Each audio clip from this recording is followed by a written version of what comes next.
Hello friends, welcome back to my channel learn with play.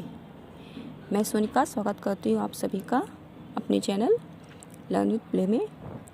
दोस्तों, आज के इस वीडियो में हम सीखेंगे इंग्लिश से हिंदी। जी हाँ, इसके पहले हम हिंदी से इंग्लिश को ट्रांसलेट करते थे, लेकिन आज हम अपनी इंग्लिश को टेस्ट करने के लिए, रिवाइज करने के लिए इंग्लिश से हिंदी में ट्रांसलेट करेंगे। तो फ्रेंड्स, आज के इस वीडियो में हम सीखने वाले हैं कुछ बहुत ही इम्पॉर्टेंट फ्रेजेस, शॉर्ट फ्रेजेस, जिनका यूज करके हम अपनी इंग्लिश लैंग्वेज को बहुत बेहतर बना सकते हैं। तो जल्दी से शुरू कर लेते हैं आज का वीडियो और देखते हैं हमारा आज का पहला फ्रेज क्या है। तो फ्रेंड्स, आज का हमारा पहला फ्रेज है don't drag me in it into it. Don't drag me into it. इसका मतलब होता है कि मुझे इन सब में मत घसीटो। जैसे कोई मैटर है, इसमें आपका कोई लेना देना नहीं है, फिर भी आपको उसमें कहा जा रहा है आपको घसीट, तो वहाँ पे बोलते हैं don't drag me into it. मुझे इन सब में मत घसीटो। देखते हैं हमारा आज का दूसरा सेंटेंस या फ्रेज क्या है। तो आज का हमारा दूसरा फ्रेज है don't talk nonsense. Don't talk nonsense. फिजूल की बातें मत करो, या इसको हम दूसरे शब्दों में बोल सकते हैं बकवास मत करो। इस तरह से हम इसका यूज करते हैं। फ्रेंड्स, शॉर्ट फ्रेजेस सीखने का एक सबसे बेनिफिट ये होता है कि फ्रेजेस के थ्रू हम अपनी जो हम बात कहना चाहते हैं उसको बहुत कम शब्दों में व्यक्त कर पाते हैं। यही हमारा शॉर्ट फ्रेज सीखने का मेन पर्पस होता है। आइए देखते हैं आज का अगला फ्रेज, जैसे कि क्या है, are you in your sense. Are you in your sense. अब इसका मतलब क्या होता है, इसको हिंदी में हम क्या बोलते हैं। तो फ्रेंड्स, जैसे कि जब हमें किसी से कहते हैं कि तुम्हारे होश तो ठिकाने हैं, तुम्हारा दिमाग तो ठीक है, इस तरह इसे बोलने के लिए, इन सेंटेंस को बोलने के लिए हम यहाँ पे इस फ्रेज का यूज करते हैं are you in your sense. यानी कि क्या तुम अपने सेंस में हो। अपने सेंस में होने का मतलब क्या है, क्या तुम्हारा माइंड ठीक है, तुम होश में हो, तुम जो बोल रहे हो सही बोल रहे हो, या जो तुम कर रहे हो वो सही कर रहे हो। इनके फ्रेज को बोलने का क्या मेन मोटिव है वो आप समझिए, इसके पीछे का क्या भाव है, कहाँ पे हम इनको बोलते हैं, तो वहाँ पर हम इस फ्रेज का यूज करेंगे। अब देखते हैं फ्रेंड्स, आज का अगला फ्रेज क्या है हमारा, play it cool. Play it cool. ये बहुत ही शॉर्ट है, बहुत ही देखने में, पढ़ने में बहुत ही छोटा सा सिंपल सा लग रहा है, इसका अर्थ उतना ही गहरा है। Play it cool. Play it cool means मतलब क्या है, ठंड से खेलो नहीं। इसका मतलब क्या है, इसका भाव दूसरा है। इसका भाव दूसरा है, इसका मतलब होता है कि ठंडे दिमाग से काम लो। कहने का मतलब है कि जब व्यक्ति कोई बहुत गुस्से में है और बहुत एग्रेसिव है, उस टाइम पे वो कोई डिसीजन लेता है, कुछ कहता है, कुछ करता है, तो वहाँ पे वो गलत करता है। हम जब भी कोई काम गुस्से में करते हैं तो गलत होता है, तो हम कहते हैं ठंडे दिमाग से सोच कर उसके बाद काम करो। तो तब हम वहाँ पे बोलेंगे प्ले इट कूल। ठंडे दिमाग से काम लो या ठंडे दिमाग से करो।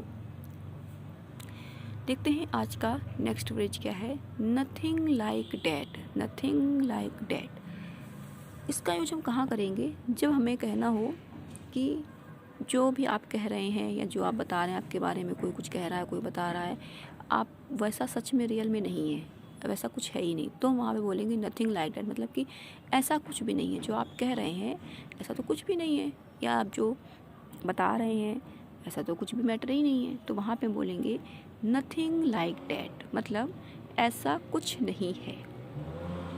फ्रेंड्स, ये फ्रेज बहुत छोटे होते हैं, इनको लर्न करना भी बहुत ईजी है, इनको याद रखवाना ईजी है, लेकिन इनका जो भाव है, इनका जो मीनिंग है बहुत ही गहरा होता है, बहुत ही यूज़फुल होता है। इनके थ्रू हम बड़े बड़े चीज़ों को कह सकते हैं, अपनी बड़ी बड़ी बातों को एक्सप्रेस कर सकते हैं इनको कह करके।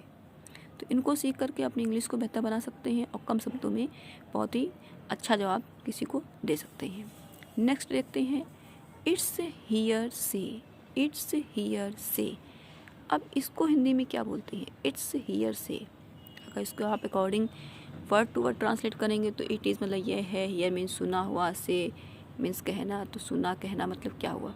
इसका मतलब होता है इट्स हियर से का मतलब सुनी सुनाई बात, यानी कि ऐसी कोई बात जो आपने डायरेक्टली नहीं जानते हैं, किसी दूसरे से आपने सुनी है, किसी दूसरे ने आपको बताई है, तो वहाँ पर हम इसका यूज करते हैं इट्स हियर से। तो केवल सुनी सुनाई बात है, एक्चुअल में क्या है पता नहीं है।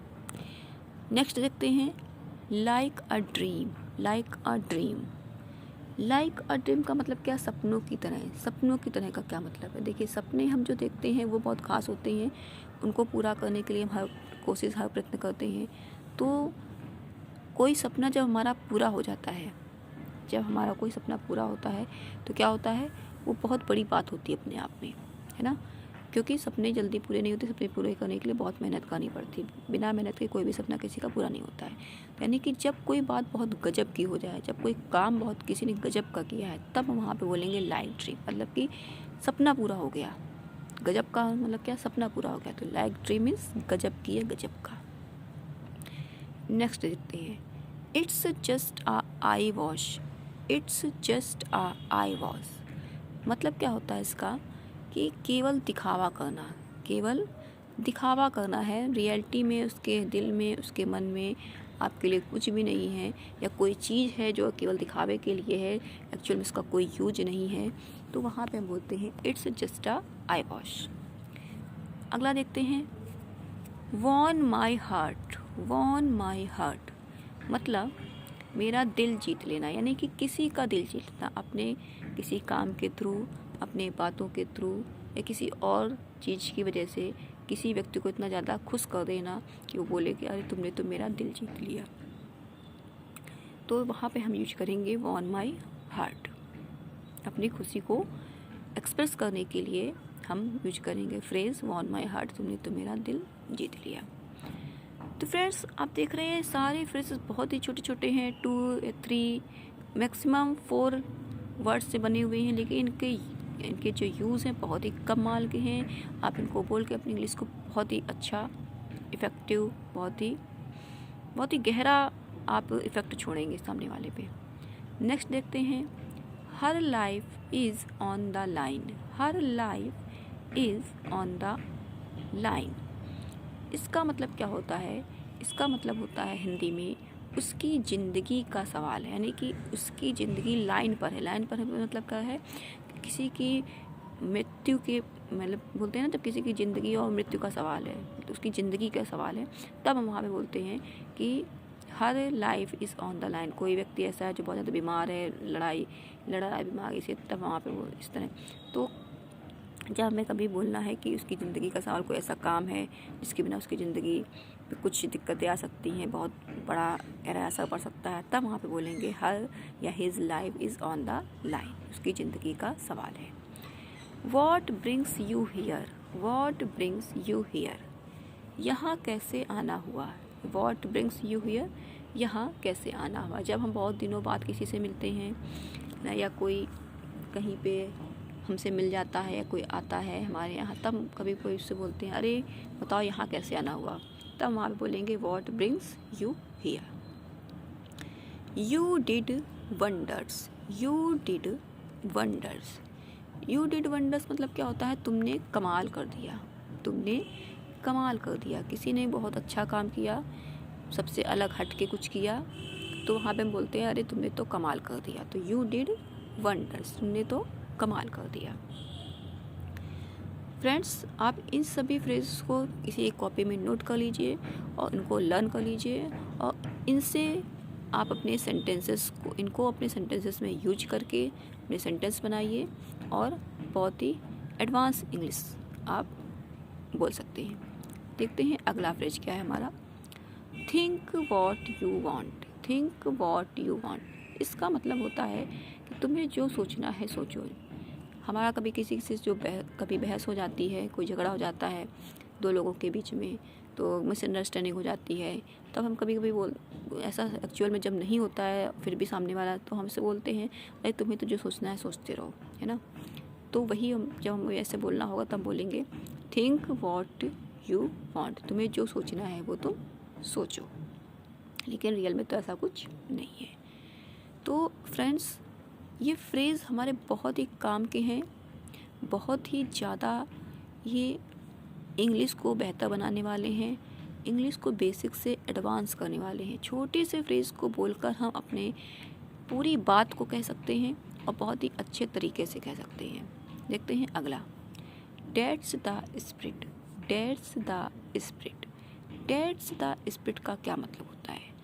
डेट्स द स्पिरिट का मतलब होता है, स्पिरिट मीन्स आप सबको पता होगा क्या होता है, स्पिरिट मीन्स होती है आत्मा। तो डेट्स द स्पिरिट का मतलब क्या है? ये हुई ना बात, ये हुई ना, ये आत्मा है का मतलब क्या है? ये हुई ना बात, यानी कि कुछ तो है आप में, कुछ ऐसा किया आपने जो नहीं और कोई कर पा रहा था और फिर भी आपने कर लिया, तो हम बोलेंगे ये हुई ना बात, ये हुई ना कोई बात। हाँ, कि अब तुमने ऐसा कर लिया है तो अब कुछ बात है।